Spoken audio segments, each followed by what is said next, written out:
Let's back up a bit. Run through this again. You were playing catch with your father when you were kidnapped by... Never said I was kidnapped. It was destiny.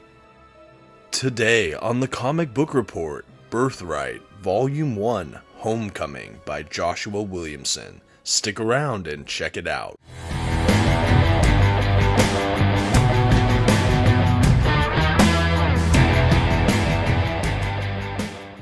Greetings all, my name is Dominic and today you're tuning in to the Comic Book Report, where we review comic books and graphic novels so you can get an idea of what to read. And today I'm really excited to dive into another one of my Christmas haul reads with Birthright Volume 1. This epic fantasy character-driven series from Image Comics is a really welcome change of pace from my usual superhero fare, and I hope this review is refreshing to you as well. Let's get started. First, some quick facts about today's collection. The issues in this volume were written by Joshua Williamson and illustrated by Andre Bresson and Adriano Lucas. The issues in this volume were first published by Image Comics beginning in 2014. The volume itself collects Birthright issues 1 through 5. And finally, this standard-sized trade paperback comes in 128 pages. At this time, I'd like to issue a general spoiler warning. I will be flipping through the contents of today's collection and commenting on plot points throughout. You've been advised. Okay, and here's our first look at that trade paperback collection from Image Comics. Like I mentioned earlier, it is standard size with a nice glossy print paper stock. Overall, this is just a very standard trade paperback, really nicely constructed, no real complaints. I love the front cover and even the back a little bit, kind of disclosing some of the art you can expect from this volume. Very vibrant, very lush, depicting some of the fantastical elements we'll read within this volume. Overall, I was already very excited just seeing the cover of this. As we get ready to transition into the collection proper, I just want to provide a little bit of context as to how I heard about this series.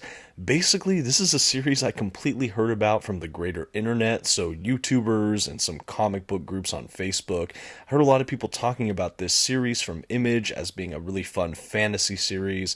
I knew almost nothing about it. I just started getting into some of Joshua Williamson's work recently, and so when I found out he was the writer, I was definitely intrigued. I believe on my channel I reviewed the first volume of his Robin series, which I greatly enjoyed. At any rate, I was really excited to check this out. I was looking for another fantasy kind of comic, and I've really enjoyed what I've read from Image recently, so I went ahead and put this on my wish list. So I was really ecstatic when I received my copy of this from my wife for Christmas. I think I talked about that a bit in my Christmas haul. Anyway, as far as the story setup for Birthright goes, it begins with a father playing catch with his son. It's his son's birthday, so while his brother and the wife/mother try to set up the birthday party, this father and son are playing catch by the woods. The father goes along, throws a ball out, the son runs into the woods and is never seen from again, at least for over a year. The son presumably went missing, after which a full investigation is launched. Everyone believes it's the father. The wife leaves him, can't stand to be around him. The older brother is devastated, having trouble with school after this, and the father just falls into kind of an alcoholic stupor, trying to cope with the loss of his son and all the guilt he carries.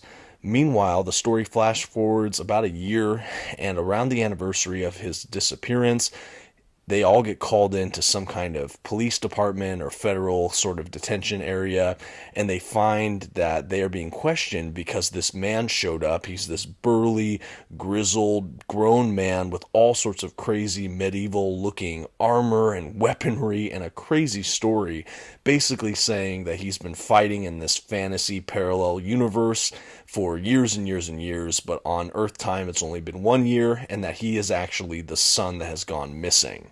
No one really believes him at first except for the father, who says right away, "This is my son Mikey, I told you I didn't do it, I knew it." But of course no one wants to release this captive as he was found with all this weaponry, and they think he might be a new prime suspect in the missing case of this boy. However, all of his fingerprints and all of the evidence points to the fact that somehow, fantastically, this is that character. This is that son all grown up somehow. This now adult Mikey says that he could only return home after saving that universe from the forces of evil, and so presumably he's come here after rescuing that world, but he says he has a mission to find 5 people who are from that other world, who are allegedly supposed to stoke this evil threat and rip open the boundary line between the 2 worlds and ultimately lead to some great evil.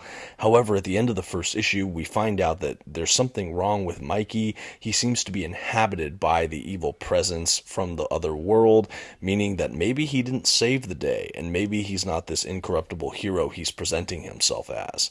From that point, the father kind of breaks the son out of this detention facility. His other son kind of hitches a ride, and the dad basically says he's going to help his son on his quest. He's going to take care of him, things like that. Meanwhile, Mikey's on a mission to hunt down these escapees from the other world. But we as the readers are treated to the back and forth between this present day narrative and all the time Mikey spent growing up as a young man in this fantastical parallel world. And we're trying to figure out the mystery as to how it ended up this way, how Mikey in the present is inhabited by this dark force. Are we really in the middle of a larger story? What's happening here?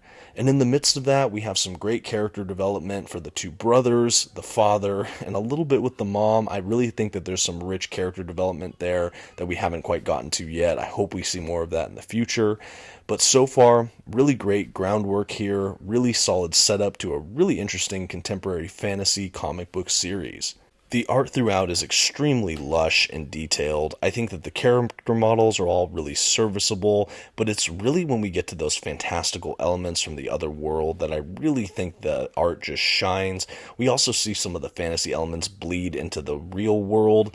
But at any rate, when we see those elements creep in and we see some of the swords and sorcery medieval kind of artwork, it really just is glowing and amazing and lush.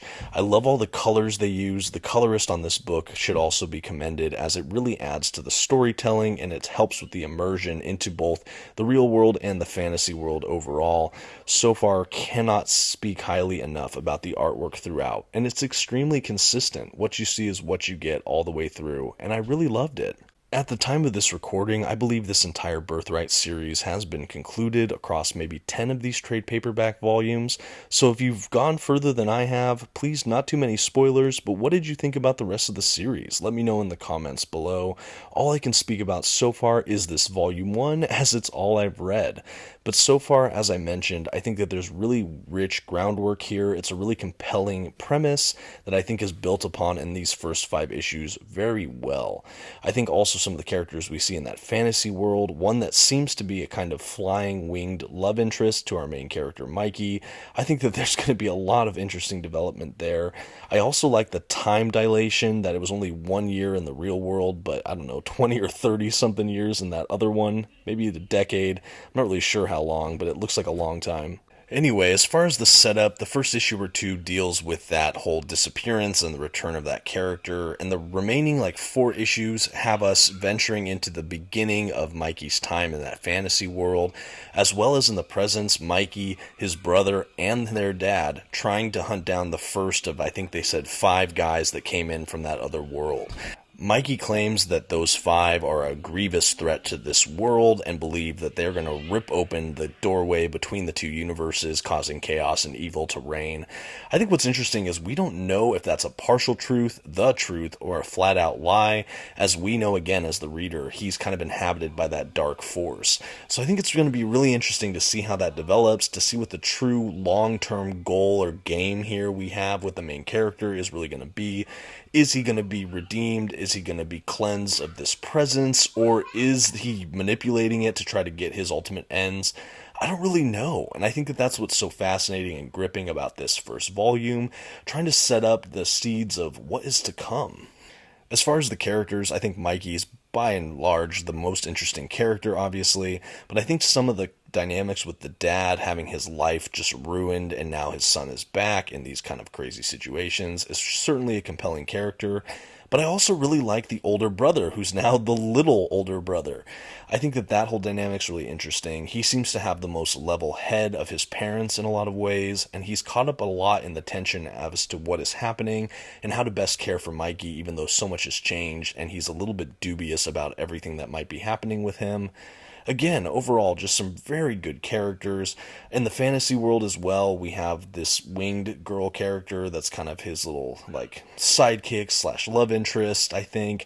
There's this kind of goblin-looking trainer character who's trying to train him because they believe he's the chosen one over there.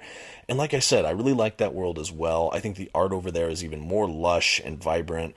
They battle some creatures in the first couple issues, and the monsters and stuff from that fantasy world all look very striking. Overall, like I said, if you're a fan of fantasy, I think that this is a great comic to go ahead and start. I can't speak again beyond this first volume, but so far, what I've read, I have greatly enjoyed. I think Williamson's writing here is definitely notable. I was never once thrown out of the narrative from the writing itself. All the characters he establishes in this first volume ring true, ring consistently, and all feel very distinct. I'm not sure if I'm quite as gripped by this as I was by his first volume of that Robin series, which I really enjoyed reviewing last year, but I think that this is an excellent start to what I hope is a very promising series over at Image Comics. Again, for fans of fantasy, I think this might be a no-brainer. For fans that maybe like more superhero comics and are wanting to try something different, I think that this is definitely recommend worthy if you're a fan of fantasy. Overall, no real complaints. The setup is all here. I think in a perfect world, I would have loved to have maybe the first dozen issues or so just to get an even better feeling of this book with the first go. But hey, the first 5 issues, no real complaints. And the issues themselves are pretty dense. I feel like a lot of narrative happens. This is a book that reads really easily, but I felt like I took my time on it. I read this over the course of a couple days. I didn't sit down and binge it all in one sitting. And I think the story was kind of rewarded for that as far as my experience went. I didn't feel like it was rushed. I felt like it was very well paced. And I got to kind of digest it and just kind of enjoy it for a few more days with this first read through. And as we reach the end of the collection, we have a fun little hand-drawn map along with a view of the kind of fantasy world. I will say this collection also didn't have any of the covers at any point throughout, not even in the back of the book. That is the only big drawback as far as the collection goes on my end, but otherwise, a really nice little trade paperback here. And I hope to read more volumes in this series. I really enjoyed the beginning, so hopefully it keeps this momentum and is a great ride all the way through. And now let's give it a grade. For successfully capturing everything needed for the start of a fresh fantasy series, coupled with some lush, gorgeous art throughout, even if this collection didn't include any of the comic book covers, the Comic Book Report is happy to give Birthright Volume 1 Homecoming by Joshua Williamson a B. For me, this is an above-average read and a very strong Volume 1. After reading this volume, I have a good grasp on all the central characters, and I have more than enough to say I definitely want to continue with a Volume 2. I love the settings, both in this real world and the fantasy world, and I think that there is so much they can build here, but this was an outright great read that I would recommend to any fans of fantasy out there. Thank you so much for watching. This has been the Comic Book Report. Until next time, please don't forget to like, subscribe, and leave a comment below. Until next time, have a good one.